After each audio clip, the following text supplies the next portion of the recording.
2024 tá acabando. Passou rapidinho, né? Pois é. E como já virou costume aqui no canal, chegou a hora de eu apresentar pra vocês as minhas listas de melhores e piores filmes que eu vi esse ano. Começando hoje pelos piores. Os filmes que mais me aborreceram e me deram dor de cabeça em 2024. Mas antes, aquele aviso de sempre. Não se esqueça de curtir o vídeo, se inscrever no canal e ativar o sininho pra não perder a notificação dos próximos vídeos. Até pra você já ficar por dentro de quando sair a lista dos melhores do ano.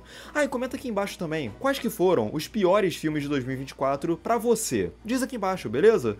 Bom, esse ano aqui eu trouxe uma mudança no meu critério de seleção. Até ano passado, eu costumava considerar os filmes que foram lançados comercialmente no Brasil ao longo do ano vigente.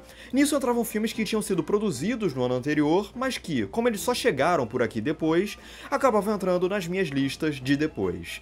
Esse ano eu resolvi mudar um pouquinho a coisa. Eu decidi abarcar simplesmente tudo que eu vi de contemporâneo a partir do dia 1º de janeiro. Então, nessas listas agora podem ter filmes de anos anteriores que só estrearam no Brasil esse ano e filmes que foram produzidos esse ano, mas que ainda estão inéditos no Brasil e que só vão estrear depois. Combinado? Beleza. Antes de entrar nos 10 piores de fato, eu queria fazer aqui uma menção desonrosa para um filme que acabou de fora. Eu não cheguei a achar o Coringa Delírio A2 um dos piores filmes do ano. Talvez se fosse um top 15, ele teria entrado sim. Mas eu queria mencionar esse filme aqui. Por quê? Muitos colegas meus consideraram Coringa 2 um filme corajoso, pela maneira com que o Todd Phillips pega o discurso do primeiro filme, que foi erroneamente interpretado como uma ode aos incels, e desconstrói aquele discurso a fim de esclarecer que não era pra ser uma ode aos incels. Muita gente considerou isso uma atitude corajosa por parte do Todd Phillips e do filme. Eu discordo. Por quê? Porque, em vez de deixar claro qual era o ponto dele, pra não ter mais mal-entendido, o que ele faz aqui é arregar, desfazer todo o ponto dele e praticamente dizer: pô, público, vocês acharam que eu tava fazendo uma apologia à violência? Me perdoem, por favor. Eu vou fingir que aquilo ali não aconteceu, não existiu e eu vou calar minha boca. Mais uma vez, por favor, me desculpem. Errei, fui moleque. Pra mim, isso é um sinal justamente da falta de firmeza do Todd Phillips com relação ao discurso que ele mesmo propõe, só porque ele tem medo da reação alheia. Então, Coringa 2 fica aqui com a categoria não honorária de filme mais cagão de 2024. Bom, agora chega de enrolação. Vamos lá para os 10 piores filmes de 2024, em ordem decrescente, do menos pior pro piorzão de fato. Em 10º lugar, Back to Black, a cinebiografia da Amy Winehouse. Eu não vou me estender muito sobre esse filme porque tem um vídeo sobre ele bem completo aqui no canal, mas em resumo, é uma cinebiografia que começa prometendo que vai falar sobre a força artística da Amy Winehouse, do porquê que a voz dela vai ser lembrada por muitos e muitos anos, só que não demora muito pro filme pegar essa premissa e jogá-la no lixo para se concentrar única e exclusivamente nos problemas pessoais da cantora. E ele faz isso de uma maneira que finge ser empática com a Amy, mas que no fim das contas é exatamente o contrário. O que o filme faz é aliviar a barra de todos os homens ao redor da Amy Winehouse, que eram flagrantemente homens abusivos ou problemáticos, para voltar a culpabilizar apenas a Amy Winehouse. Se o propósito do roteiro e da diretora Sam Taylor Johnson era humanizar a Amy e lembrar do ser humano por trás da caricatura dos tabloides, o que eles acabam fazendo, no fim das contas, é justamente reviver essa caricatura. A Amy Winehouse do Back to Black é aquele espantalho que a mídia criou e espalhou na época em que ela era viva. E pior, o filme elabora mal esses dramas da Amy Winehouse, de uma forma corrida, apressada. A Maria Isabela, que faz a Amy, ela tem presença, ela tem potencial, mas ela é vencida pela mediocridade do projeto inteiro. É um desperdício enorme esse Back to Black. Em 9º lugar, Kraven, o Caçador. Outro filme que eu também já comentei aqui no canal faz pouco tempo. Ele está inserido num universo compartilhado que já é infame por si só. Venom, Morbius, Madame Teia. E muita gente pode se perguntar: uai, por que você não botou Madame Teia aqui nessa sua lista? Porque eu não vi Madame Teia. Esse filme lançou bem na semana do carnaval e eu tava ocupado com outras coisas, se é que vocês me entendem. O Kraven eu vi, e pra mim, o mais surpreendente nem é o quanto que o filme é ruim. O que mais me espantou no Kraven é o tanto que esse filme é chato, aborrecido, monótono. Eu até acho curioso a galera na internet falando do Kraven como se ele fosse o filme mais execrável do mundo, porque, pra mim, o Kraven é um filme que se destaca menos pela ruindade total e mais por ser chato. A trama é uma bagunça, o personagem Kraven nunca é muito bem resolvido, o filme nunca sabe direito que tipo de personagem ele vai ser. Eu até acho que o Aaron Taylor-Johnson faz um esforço pra tentar trazer alguma personalidade pro personagem. A direção do J.C. Chandor também tenta pelo menos criar algumas cenas de ação que sejam razoáveis, mas eles não conseguem. Eles também são vencidos pelo todo e Kraven é um filme fraquíssimo. Em oitavo lugar, 20 Dias em Mariupol. Sim, esse é o filme vencedor do último Oscar de melhor documentário, o que na verdade eu acho que faz muito sentido.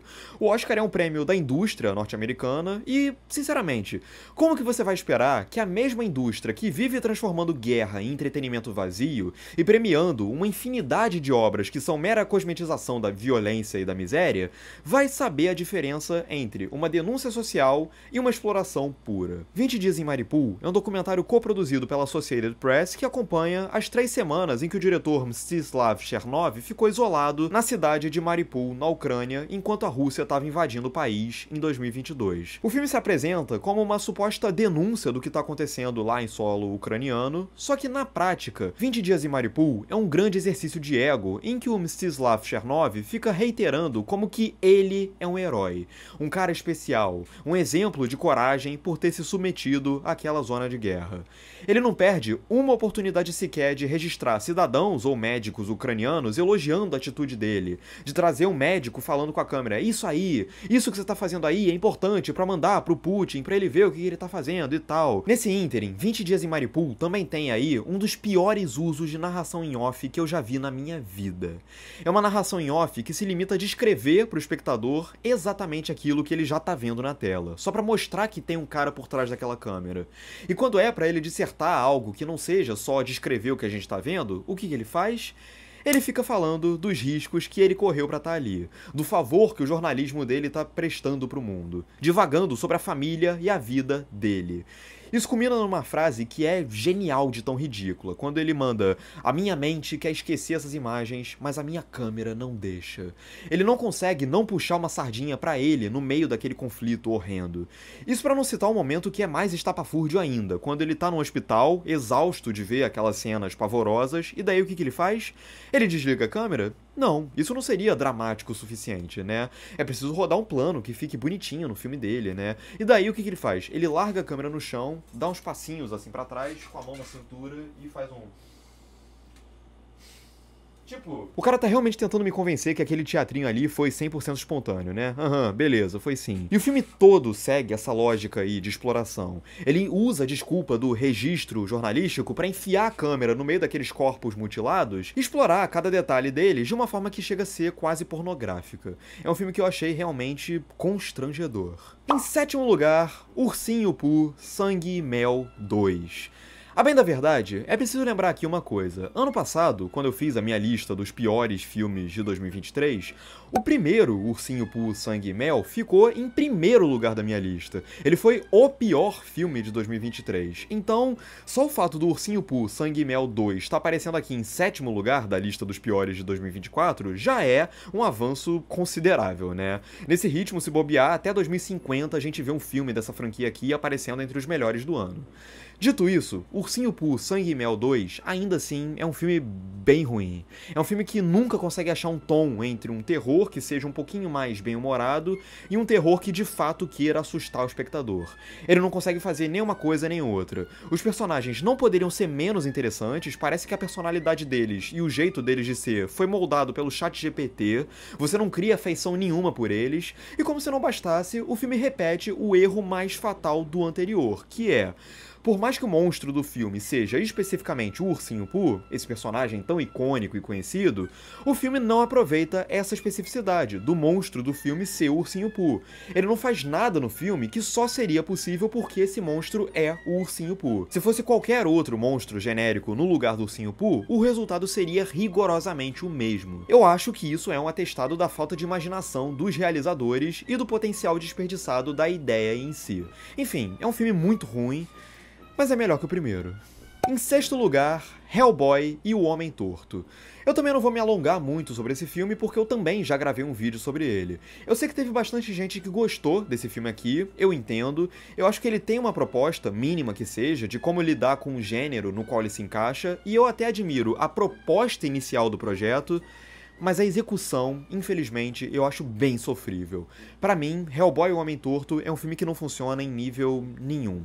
É um filme visualmente morto, com personagens que são um buraco negro de carisma e de personalidade, e com uma narrativa que se esforça pra esconder o quão vazia e degringolada ela é. Chega um momento que o filme claramente não consegue mais disfarçar o fato de que ele não faz mais a mínima ideia de pra onde ele quer ir, e aí ele começa a se debruçar em visões do Hellboy no além, umas cenas de ação fraquíssimas, e o clima de terror do filme, de um modo geral, eu acho que é o tempo todo sabotado pelas escolhas ruins da direção. Além de ter o Hellboy mais sem graça e sem vida que eu já vi em qualquer um dos 4 filmes que já tiveram sobre o personagem. Eu realmente achei Hellboy, o Homem Torto, uma baita oportunidade desperdiçada. Em quinto lugar, Silvio. Esse filme causou aqui no canal, hein? Eu gravei um vídeo longuíssimo sobre ele, que furou a bolha aqui do canal, e assim, é um projeto que parece que surgiu de alguma sacanagem, tipo, pô, e se a gente botasse o Rodrigo Faro pra fazer o Silvio Santos, hein? E foram levando a brincadeira, foram levando, até que chegou um ponto em que a piada foi longe demais. O Silvio Santos, do Rodrigo Faro, de fato é uma tragédia absoluta, mas ele é só a cereja do bolo.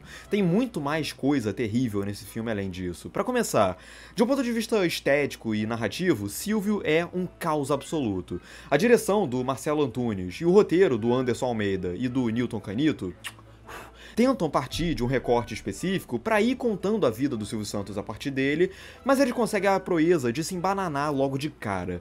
É um filme sobre o sequestro? É um filme sobre os talentos do Silvio como comunicador? É um filme sobre a relação difícil do Silvio com a filha? É um filme sobre a relação do Silvio com o Manuel de Nóbrega? Não se sabe. E todas essas facetas da história, no geral, no fim das contas, acabam sendo trabalhadas de uma forma apressada, esquemática e artificial.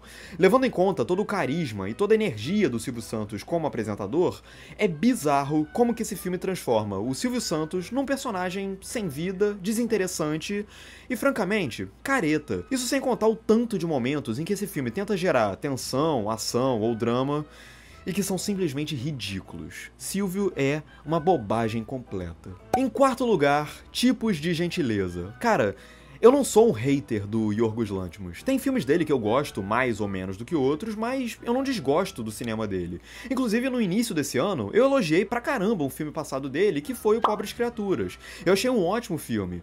Dito isso, Tipos de Gentileza é simplesmente intragável. Quando eu comentei o Pobres Criaturas aqui no canal, eu até elogiei justamente que o filme tinha tudo pra soar patético nessa tentativa de posar de excêntrico, pra soar, no fim das contas, como aquele meme da garota com um saco na cabeça escrito "Oh my god, she's so crazy, I love her". E o filme, pelo menos pra mim, ele contornava bem essa armadilha e ele dosava bem as esquisitices dele com um senso de humor que eu achei bem eficaz. No Tipos de Gentileza, acontece justamente aquilo que o Pobres Criaturas conseguia evitar. O Yorgos Lanthimos afunda em todos os vícios dele. Todos os traços de personalidade dele, aqui, se transformam em muletas que nunca se sustentam.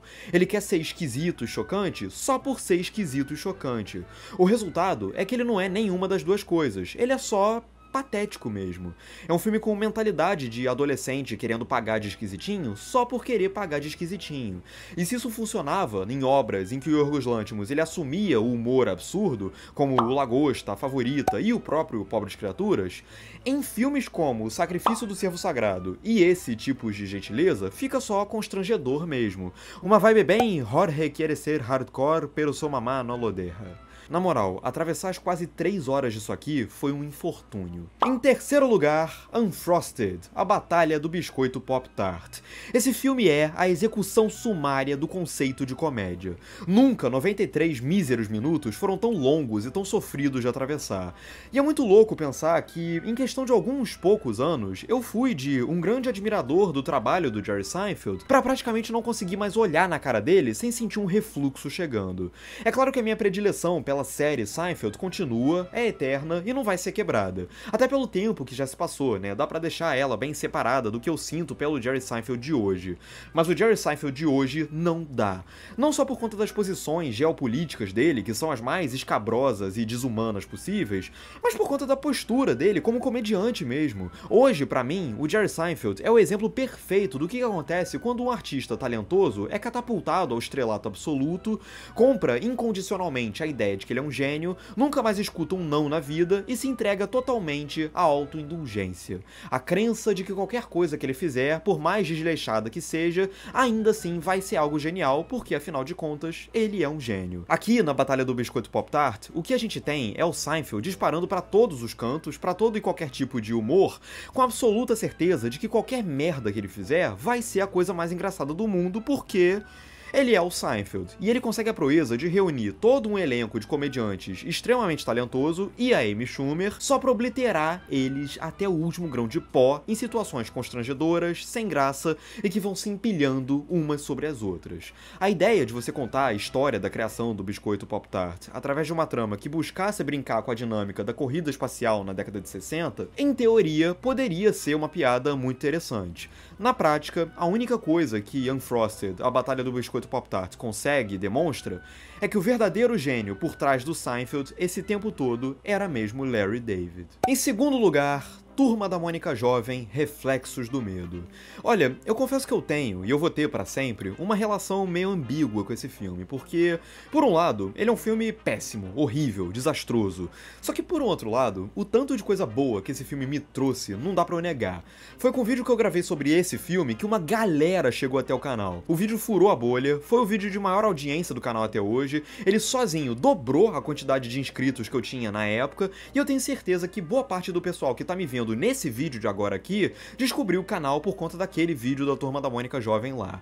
Dito isso, o filme é tenebroso. Não tem muita coisa que eu possa falar sobre ele que eu já não tenha falado lá no vídeo.